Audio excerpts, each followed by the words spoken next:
So, dear students, let us discuss CBSE 11th Mathematics and the topic is limits and derivative. ये हमारा कुछ concept पहले हम लोगों ने क्लियर किया। आज हम बात करेंगे लेफ्ट हैंड लिमिट और राइट हैंड लिमिट क्या है। माना कि हम कोई फंक्शन लेके चलते हैं, you take function that is उसकी लिमिट अपने को निकालनी है। Let us take this, we are taking any function और उसके हिसाब से limit x tends to 1 of fx, suppose I am getting this x plus 1। तो इसका मतलब क्या है कि अगर x की वैल्यू 1 हम रखें, अब 1 का मतलब approximately 1, that may be 1.1, 1.01, 1.2 like that। ये सारी वैल्यूज कैसी हैं जो कि 1 के राइट हैंड साइड में है। You can take this number line और ये 0, ये नंबर 1, दिस इज -1। अगर हम 0 से 1 की तरफ करें, इस 1 के आसपास का कोई वैल्यू हमें देना है, वो करिए कि हम इस पॉइंट तक पहुंचना चाहते हैं। तो एनी नंबर जो डिक्रीजिंग सीक्वेंस में आएगा तो 1 तक आपको आना है, और एक ऐसा नंबर जो यहाँ से इंक्रीजिंग सीक्वेंस में चलेंगे, 0 से या -1 से चलते हुए हम 1 तक पहुंचेंगे। तो दो तरह से हम 1 पर पहुंच सकते हैं, एक हमारा फ्रॉम लेफ्ट टू राइट और दूसरा हमारा right to left side. Now see, एक ऐसी लिमिट जो हमारी लेफ्ट हैंड लिमिट, इसको बोलेंगे 1। द सिंबल इज 1 के ऊपर माइनस, मतलब 1 के ऊपर यहाँ पर आपको माइनस लगाना है। माइनस का मतलब दैट इज दिस लाइन, एक बार आपको लगाना है। This is representing left hand limit and this is representing right hand limit, and here we will use plus sign. ये प्लस साइन लगाना है। अब जरा देखिए इन दोनों का डिफरेंस क्या है। अगर 1 के राइट साइड की कुछ वैल्यू लेते हैं that is greater than 1, and we are coming from right to left side approaching 1, then that type of limit is called right hand limit। और दूसरी लिमिट यहाँ से लेकर के हम यहाँ तक पहुंचे, मतलब आप लेफ्ट से राइट की तरफ जा रहे हैं, the values are increasing 1 by 1, और यहाँ पर अप्रोच करेंगे हम 1 पर, then this limit is called left hand limit. दोनों लिमिट का यही अंतर है। अब बात ये आती है कि लिमिट एग्जिस्ट कब करेगी। एग्जिस्टेंस कब करेगी? when limit of x tends to 1 minus is equal to limit of x tends to 1 plus. तो इसका मतलब हो गया कि लेफ्ट हैंड लिमिट और राइट हैंड लिमिट दोनों अगर बराबर है तो उस केस में इस फंक्शन की लिमिट एग्जिस्ट करेगी। तो ये हमारा बेसिक कॉन्सेप्ट है लेफ्ट हैंड लिमिट और राइट हैंड लिमिट के लिए, और इसको अच्छे से आप लोग समझ लीजिए, क्योंकि लिमिट जब भी हम कैलकुलेट करेंगे तो हमें दो तरह से चलना पड़ेगा। पहले हम लेफ्ट हैंड लिमिट निकालेंगे और फिर राइट हैंड लिमिट कैलकुलेट करेंगे। If both limits are equal, both the answers are equal, in that case limit is existing and final answer you will take। तो उस फाइनल आंसर के लिए plus और minus का साइन हम लोग नहीं लेंगे, simply we will take x tends to 1 only, और fx मान लो जो भी वैल्यू आपके पास आ जाती है। इस फंक्शन की बात करें, मान लीजिए इस फंक्शन की बात करते हैं 1 + 1। Finally when we are taking x tends to 1 पर हमारा आंसर आ रहा है 2। You know that polynomial function में we are placing here 1, approximately 1 + 1 that is equal to 2। तो इसका आंसर आ जाएगा यहाँ पर।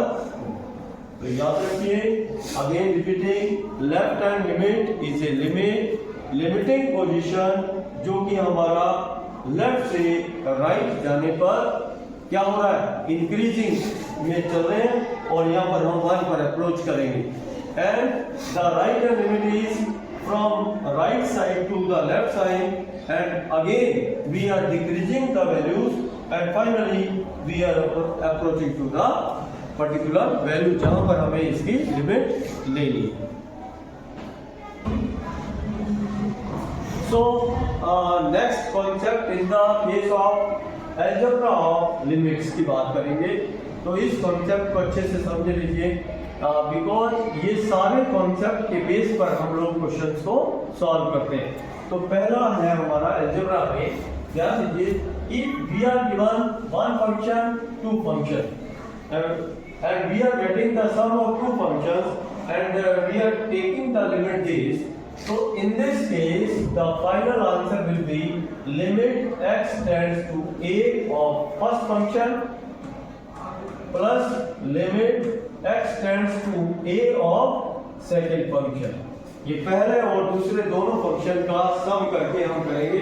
तो अब जरा दोबारा सुन लीजिए कि अगर कोई दो फंक्शन का सम मिल गया, सपोज करिए for example I am taking this value that is fx is equal to x plus sin x, और इसकी लिमिट मुझे निकालनी है, माना कि x is equal to pi by 2 पर इसकी वैल्यू निकालना चाहें fx को, how to get this one, इसके अंदर हम लोग ये वाला कॉन्सेप्ट यूज करेंगे।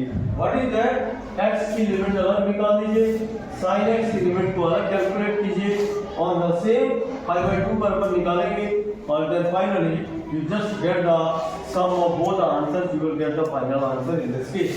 Similarly in this case, if we are getting this minus sign here, first function minus sign function, first function and minus second function, and we are taking this x tends to a here, तो same manner में इसका हमारा formula बनेगा limit x tends to a of fx minus limit x tends to a of gx। In case of multiplication of two functions, इस case में limit calculation कैसे करते हैं, याद दीजिए, limit x tends to a of fx multiply limit x tends to a of gx, and finally in this case here there will be one condition, because the denominator can't be equal to 0, क्योंकि ये not define हो जाएगा, इसलिए gx इस case में कभी भी हम 0 नहीं ले सकते।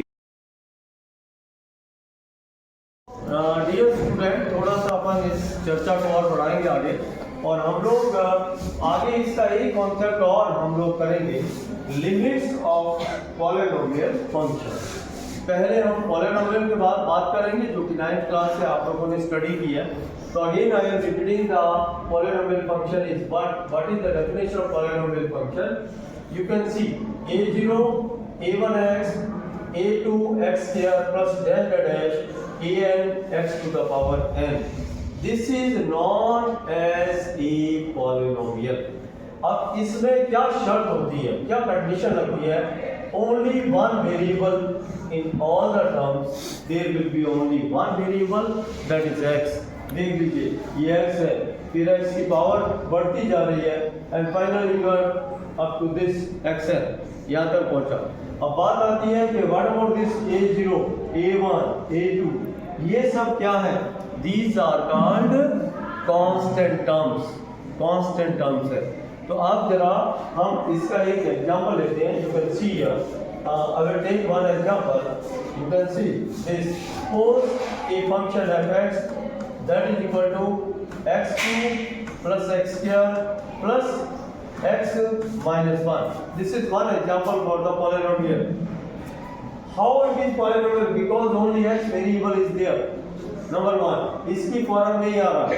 दूसरी बात, इसके साथ 1 कांस्टेंट 1 है, and that is finally this is constant term.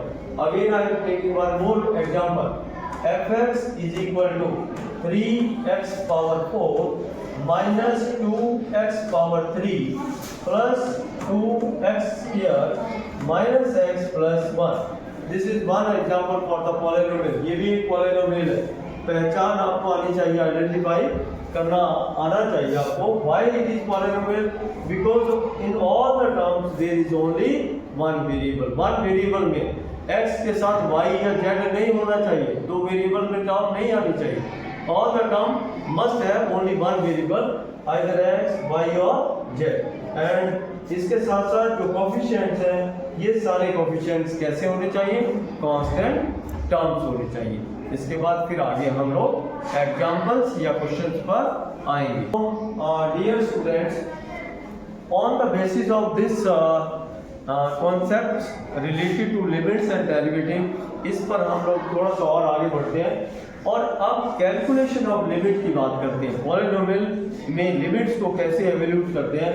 I am taking first question and similarly I am taking second question. तो ध्यान दीजिए, पॉलिनोमियल फंक्शन की लिमिट के एवोल्यूशन के लिए आपको क्या करना है, x टेंड्स टू 1 का मतलब हमें x को 1 पे अप्रोच करना है और इसकी लिमिटिंग पोजीशन देखनी है। जैसा कि हमने आपको पहले बताया कि ये 0, ये 1 है, ये 2 है, तो from this side you can approaching 1, from this side you are approaching 1, left hand limit या right hand limit. But in this case, in case of polynomial, हमारा एक शॉर्टकट मेथड चलेगा कि डायरेक्ट हम इसको सब्स्टिट्यूट करके देखेंगे। अगर आपको फाइनाइट वैल्यू मिल गई, नॉट डिफाइंड नहीं मिली, डिफाइंड वैल्यू मिल गई, that will be the answer in this case. Very easily you can calculate the limits. Now see, इस केस में अपन फर्स्ट वाले केस में क्वेश्चन नंबर 1 का सॉल्यूशन देखिए। see here, so I am putting here x tends to 1 है, 1 की power 3, this is minus 1 power 2 and plus 1. So finally this is 1 minus 1 plus 1, 1 and 1 will be cancelled. Finally your answer is 1. Why it is 1? Because 1 is a definite value and that is defined value. That's why your answer in this case, polynomial के जितने भी problems हैं आपको बहुत easily मिल जाएगा। आप लोग उनके कॉन्सेप्ट के बेस पर डायरेक्ट आप सब्स्टिट्यूट करिए, उस पर्टिकुलर पॉइंट पर सब्स्टिट्यूट करो। If you are getting a finite value you will get the answer in this case. Now try to understand second problem हम लेके चलते हैं। x square plus 1. See here, I am putting again x equal to 1 here. This is 1 square. This is 1 square plus 1 and whole divided by this is 1 plus 100. So calculate करके देखते हैं कि हमें क्या मिलता है ना। इनडेटरमाइंड फॉर्म नहीं मिलनी चाहिए, डेफिनेट वैल्यू मिलनी चाहिए। So it is 1 square, that is 1 plus this is 1 whole divided by 100 plus 1, 101. Your answer is 1 plus 1 is 2 divided by 101. Now, dear student, can you tell me whether this value is definite? क्या ये सुनिश्चित है? Indefinite तो नहीं आ रही या कोई not defined तो नहीं आ रही? Because this is a constant term, that is defined value. That's why your answer in this case, in case of limit, that is 2 divided by 101. So this was the conceptual clearance in case of limit of the polynomial. इस concept को किया। आगे हम फिर next वाले video में बात करेंगे कि क्या कॉन्सेप्ट लिया जा सकता है। इसी तरह से हम लोग अप टू द डेरिवेटिव चलेंगे। तो हमारे जो टैलेंटेड स्टूडेंट्स हैं आज हमसे हमारे साथ जुड़े हुए थे 11th क्लास के। तो डियर स्टूडेंट्स, देखें नवोदय विद्यालय के वो बच्चे जो बहुत टैलेंटेड होते हैं और बहुत आगे बढ़ने का प्रयास करते हैं, यही सभी बच्चे हमारे साथ जुड़े हुए थे आज। तो बने रहें इस वीडियो के साथ, फिर मिलेंगे नेक्स्ट वीडियो के साथ किसी नई कॉन्सेप्ट या किसी नए सॉल्यूशन के साथ। Thank you.